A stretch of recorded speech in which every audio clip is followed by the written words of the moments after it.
যেই সাইডে অক্সিজেন জটা থাকবে, ধরো এই সাইডে অক্সিজেন n নাম্বার বেশি আছে, তাহলে সেম সাইডে double number 2n number hydrogen add করতে হবে, আর অপোজিট সাইডে সেম নাম্বার অক্সিজেনের সেম নাম্বার মানে n number water molecule add করতে হবে। ক্লিয়ার?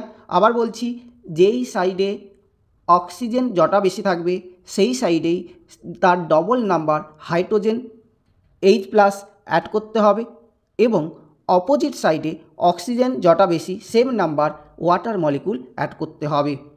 হাইড্রোজেন কী করে ব্যালেন্স করবে? যেই সাইডে, ধরো আমি এই সাইডে হাইড্রোজেন একটা বেশি আছে, তাহলে অপোজিট সাইডে তোমাকে একটা H+ অ্যাড করতে হবে। তাহলে হাইড্রোজেন কী করে ব্যালেন্স করবে? না, যেই সাইডে হাইড্রোজেন জটা বেশি আছে তার অপোজিট সাইডে সেম নাম্বার H+ অ্যাড করবে। ধরো এই সাইডে যদি n নাম্বার অফ H বেশি থাকে, তাহলে অপোজিট সাইডে তোমাকে n number of H+ add করতে হবে।